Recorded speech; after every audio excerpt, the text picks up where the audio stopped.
जय जोहार, नमस्कार। दैनिक छत्तीसगढ़ चैनल देख रहे हैं आप। मैं हूं आपके साथ अभिजीत कुमार और करते हैं आज की खबरों की शुरुआत सबसे पहली बड़ी खबर के साथ। इससे पहले छत्तीसगढ़ से अगर आप और देखना चाहते रोजाना छत्तीसगढ़ के समाचार तो नीचे लाल कलर का सब्सक्राइब बटन दिया है, जिसे दबाकर चैनल को आपको सब्सक्राइब करना है।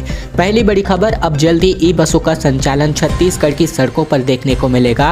राजधानी की सड़कों पर नए साल से 10 इलेक्ट्रिक बसें निगम संचालित कराएगा, जिसके लिए 6 चार्जिंग पॉइंट भी अब बनने वाले हैं। राजधानी की सड़कों पर नए साल से इलेक्ट्रिक बसें चलेंगी। निगम प्रशासन ने 12 करोड़ की लागत से 10 इलेक्ट्रिक बसें खरीदने का निर्णय कर लिया है। इसके लिए निगम ने टेंडर की प्रक्रिया शुरू भी कर दी है। जनवरी में सिटी बस राजधानी की सड़कों पर दौड़ने लगेगी। इलेक्ट्रिक बसों का संचालन निगम स्वयं करेगा। इसके लिए राजधानी में जहां प्रदूषण कम होगा, तो वहीं दूसरी तरफ निगम को एक बस से प्रत्येक माह 50,000 रुपए तक की बचत हो सकती है। शहर में इलेक्ट्रिक बस का 72 प्रतिशत मिलने पर लगभग 100 इलेक्ट्रिक सिटी बसें चलाने की योजना पर निगम काम करेगा। अधिकारियों के मुताबिक इलेक्ट्रिक बस की खरीदी के लिए टेंडर प्रक्रिया शुरू हो गई है। नए साल में सिटी बस चलने लगेंगी। साथ ही राजधानी में ट्रांसपोर्ट सिस्टम कोरोना संक्रमण की वजह से पूरी तरीके से ध्वस्त हो गया था। काफी जद्दोजहद के बाद निगम ने हाल ही में 30 सिटी बसों का संचालन शुरू किया है। बाकी बसों का संचालन अभी तक बंद है। ऐसे में इलेक्ट्रिक बसों का संचालन सर्वप्रथम टाटीबंध से तेलीबांधा, रायपुर रेलवे स्टेशन से एयरपोर्ट स्टेशन से भाटागांव बस अड्डा और बस अड्डा से 0 पॉइंट मांडर विधानसभा तक सिटी बसों का संचालन होगा। यूनिवर्सल हेल्थ स्कीम का सभी को मिलेगा लाभ। छत्तीसगढ़ में सभी लोगों का इलाज, जांच और दवा का खर्च शून्य करने की तैयारी छत्तीसगढ़ सरकार करने जा रही है। प्रदेश में स्वास्थ्य विभाग अब यूनिवर्सल हेल्थ स्कीम लागू करने की तैयारी कर रहा है। अभी तक प्रदेश के 1,59,00,000 लोग आयुष्मान भारत और डॉक्टर खूबचंद बघेल योजनाओं में इलाज के लिए कवर अप हैं। साथ ही यूनिवर्सल हेल्थ स्कीम में पूरे 3 करोड़ लोग कवर किए जाएंगे। इस तरह प्रदेश के किसी भी व्यक्ति को इलाज, जांच और दवा के लिए एक भी पैसा खर्च नहीं करना होगा। इस स्कीम में प्राइमरी, सेकेंडरी, क्रिटिकल और सुपर स्पेशलिटी जैसे इलाज शामिल किए जाएंगे। यानी मामूली रोग से लेकर किडनी, लिवर, हार्ट, कैंसर जैसी गंभीर बीमारियों के इलाज में भी अब लोगों को पैसे नहीं लगेंगे। यूनिवर्सल हेल्थ स्कीम पूरी दुनिया में सरकारी सिस्टम में मरीजों को राहत देने के लिए एक नई अवधारणा है। इसके तहत किसी भी सरकारी अस्पताल में जाने पर मरीज को जांच, इलाज और दवा जैसी तीनों तरह की जो सुविधाएं हैं एक ही छत के नीचे पूरी तरीके से फ्री में मिल पाएंगी। जानकारों के मुताबिक यूनिवर्सल हेल्थ स्कीम में ये कवायद भी की जा रही है कि प्राइवेट अस्पतालों में भी मरीजों को महंगे इलाज के लिए न्यूनतम खर्च करना पड़े। हेल्थ अफसरों के मुताबिक ये प्रस्ताव लगभग बनकर तैयार है। शासन की मंजूरी के बाद इसे जल्द ही लागू कर दिया जाएगा। पेंड्रा में न्यूनतम तापमान 13 डिग्री सेल्सियस तक लुढ़क गया है। आने वाले दिनों में कड़ाके की ठंड पड़ने की संभावना। लोगों ने अभी से स्वेटर और कंबल, साथ ही आग को जो है इस्तेमाल में लाना शुरू कर दिया है। दरअसल बात करें तो गौरेला पेंड्रा मरवाही जिले में इन दिनों सबसे कम तापमान पेंड्रा में दर्ज किया गया। यहाँ न्यूनतम तापमान 13 डिग्री सेल्सियस तक लुढ़क चुका है। आने वाले दिनों में यहाँ कड़ाके की ठंड पड़ने की संभावना जताई जा रही है। फिलहाल अधिकतम तापमान 29 से 30 डिग्री पर बना हुआ है। वही जिले में नवंबर दिसंबर से काफी ठंड पड़ने लगती है। ऐसे में जरूरतमंदों को ठंड से बचाने के लिए सामाजिक संस्थाएं अभी से दूर दराज के स्कूलों में जाकर स्वेटर और गर्म कपड़े बांट रही हैं। सुबह, शाम और रातें जैसे ठंडी होने लगी हैं। लोग शाम होते ही अब घरों में दुबकने लगे हैं। अभी से लोग ठंड से निजात पाने के लिए अलाव का सहारा लेने लगे हैं। समुद्री सतह से 618 मीटर की ऊंचाई पर स्थित गौरेला पेंड्रा मरवाही जिले का मौसम इन दिनों काफी सुहाना बना हुआ है। फिलहाल अगर बात करें तो पूरे छत्तीसगढ़ में सबसे न्यूनतम तापमान यहीं पर रिकॉर्ड किया गया है। राज्योत्सव में हरियाणवी कलाकारों का धमाल मचता नजर आया। शिव पार्वती लीला ने लोगों को मंत्रमुग्ध किया। महिला कलाकार ने कहा कि अब हरियाणा बदल गया है।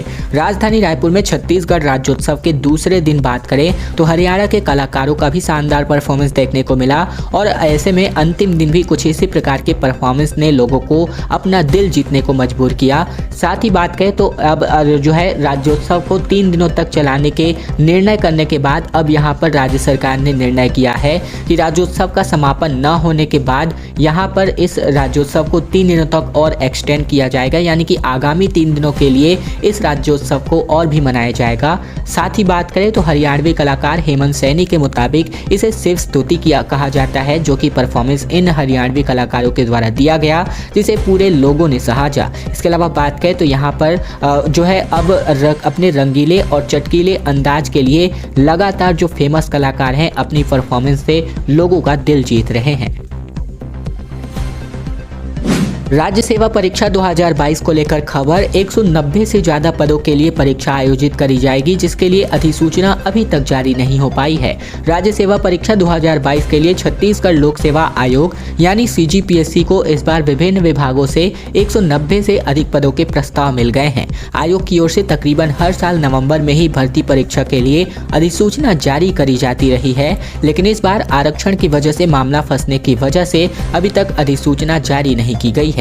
PSC अभी तक यह तय नहीं कर पा रहा है कि भर्ती किस फॉर्मूले से आयोजित करी जाए, इसीलिए फिलहाल यह तय हो गया है कि नई भर्ती के लिए सूचना इसी महीने जारी नहीं होगी। अफसरों का कहना है कि भर्ती को लेकर शासन से मार्गदर्शन मांगा गया है, लेकिन अभी तक राज्य सरकार कोई निर्देश नहीं मिले हैं। इस वजह से आगे की कार्यवाही भी रुकी हुई है। प्रारंभिक और मुख्य परीक्षा की तारीख भी अभी तक तय नहीं हो पाई है। बात करें तो यहाँ पर इस बार PSC ने पुराने शेड्यूल के अनुसार ही नई भर्ती की तैयारी रखी थी, इसीलिए विभागों से समय पर भी प्रस्ताव मांग लिए गए थे, लेकिन आरक्षण की वजह से ये मामला अब उलझ गया है। कुछ साल पहले तक PSC से सिविल सेवा की जो भर्तियां हुई उनमें आरक्षण अलग था, रोस्टर भी अलग बने, लेकिन अब मामला अलग हो चुका है। SIMS multi super speciality hospital में बिस्तरों की संख्या 1500 करने की कवायद शुरू हो चुकी है। दरअसल कोनी में बन रहे शासकीय मल्टी सुपर स्पेशलिटी हॉस्पिटल में 1500 बिस्तर करने की तैयारी की जा रही है। सिम्स प्रबंधन ने इसका प्रस्ताव भी शासन को भेज दिया है। बिस्तर की संख्या बढ़ने पर सिम्स प्रबंधन NMC से MBBS और साथ ही साथ 250 सीटों की मान्यता देने का दावा करेगा। वहीं उपचार की सुविधा भी बेहतर होगी। कोनी में फिलहाल 750 बिस्तरों का शासकीय मल्टी सुपर स्पेशलिटी हॉस्पिटल का निर्माण चल रहा है। 44.58 एकड़ में बन रहे अस्पताल में ट्रामा यूनिट, कैंसर यूनिट, आधुनिक बर्न यूनिट समेत कई प्रकार की सुविधाएं मिलेंगी। इस हॉस्पिटल का निर्माण अगस्त 2021 तक पूरा करने का लक्ष्य था, लेकिन कोरोना महामारी के कारण निर्माण कार्य में देरी हो गई। इस बीच सिम्स प्रबंधन ने शासकीय मल्टी सुपर स्पेशलिटी हॉस्पिटल को 1500 बिस्तर बनाने की योजना बनाई है।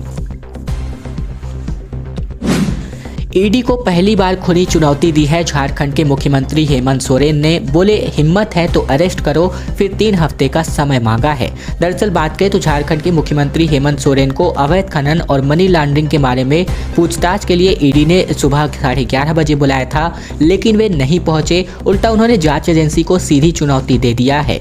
इसके अलावा बात करें तो राज्योत्सव के समापन समारोह में मुख्यमंत्री यहाँ पर भूपेश बघेल ने हेमंत सोरेन को आमंत्रित किया था, जो कि यहाँ पर मुख्य अतिथि बने। साथ ही बात करें तो मुख्यमंत्री बघेल बोले कक्का जिंदा है, 3 दिन और चलेगा राज्योत्सव। आदिवासी कलाकारों का भी इन मुख्यमंत्रियों ने स्वागत किया है। दरअसल रायपुर के साइंस कॉलेज ग्राउंड में राज्योत्सव और आदिवासी नृत्य महोत्सव का समापन किया गया।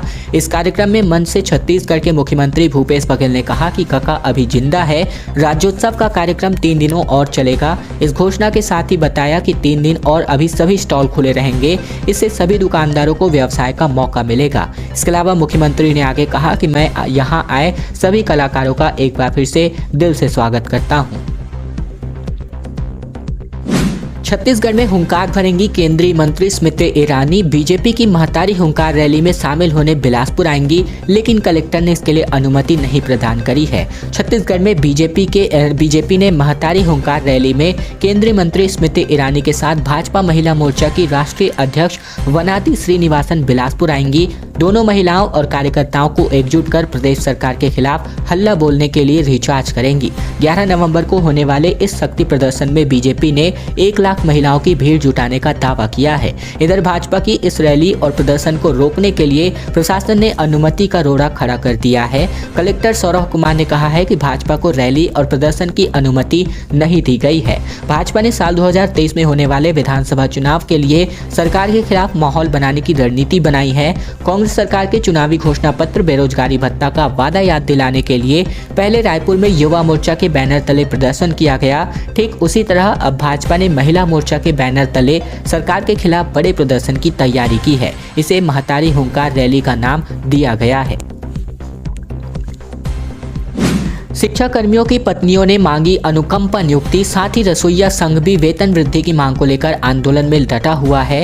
राजधानी रायपुर के बूढ़ा तालाब स्थित मैदान में इन दिनों दिवंगत शिक्षा कर्मियों की पत्नी का अनुकंपा नियुक्ति की मांग को लेकर आंदोलन जारी है, जो पखवाड़े भर से हड़ताल पर डटी हुई हैं। उनका कहना है कि राज्य सरकार बाहर से लाकर लोगों को प्रदेश में उत्सव मना रही है, लेकिन हम पखवाड़े भर से आंदोलन कर रहे हैं, लेकिन हमारी सरकार हमारी मांग को अनदेखी कर रही है। उनका कहना है कि मांगे अगर पूरी नहीं हुई तो वे अनिश्चितकालीन हड़ताल करने को बाध्य होंगे। वहीं रसोइया संघ भी वेतन वृद्धि की मांग को लेकर राजधानी रायपुर के बूढ़ा तालाब के समीप आंदोलन में डटे हुए हैं। उनका कहना है कि सरकार हमारे काम का टाइम बढ़ा दे, लेकिन परिवार चलाने में वेतन वृद्धि की जाए। पखवाड़े भर से जारी आंदोलन पर शिक्षा कर्मियों की पत्नियों ने कहा कि हम त्योहार से पहले यहाँ पर धरने पर बैठे हुए हैं, लेकिन हमारी ओर की सरकार की किसी भी तरीके का कोई ध्यान नहीं दे रही है। पति की मौत के बाद घर चलाना व बच्चों की पढ़ाई लिखाई से लेकर तमाम दिक्कतों का सामना करना पड़ रहा है। महतारी का विरोध छत्तीसगढ़ के लोगों का विरोध है, इस प्रकार का बयान आया है मुख्यमंत्री भूपेश बघेल के द्वारा। क्या छत्तीसगढ़ भारत से बाहर है? नितिन नवीन के बयान पर इन्होंने नाराजगी व्यक्त करी है। छत्तीसगढ़ में अब नई सियासी बहस में भाजपा और कांग्रेस आमने सामने है। छत्तीसगढ़ महतारी की प्रतिमा को लेकर हुई सियासी बयानबाजी ने अब बवाल रूप ले लिया है। भाजपा की प्रदेश सह प्रभारी नितिन नवीन के बयान के बाद मुख्यमंत्री भूपेश बघेल की नाराजगी सामने आई है। उन्होंने भाजपा वालों को लुटेरा और छत्तीसगढ़ के लोगों का शोषण करने वाला और महतारी का अपमान करने वाला बताया है। मुख्यमंत्री भूपेश बघेल ने नितिन नवीन के बयान पर पलटवार करते हुए कहा कि क्या छत्तीसगढ़ भारत से बाहर है? हर प्रदेश का अपना गौरव होता है, अपनी संस्कृति होती है। छत्तीसगढ़ महतारी की मूर्ति रायपुर में लगी है, आने वाले समय में पूरे प्रदेश में लगेगी। सीएम ने आगे कहा कि यह छत्तीसगढ़ है जो भारत माता की दुलारीन बेटी है।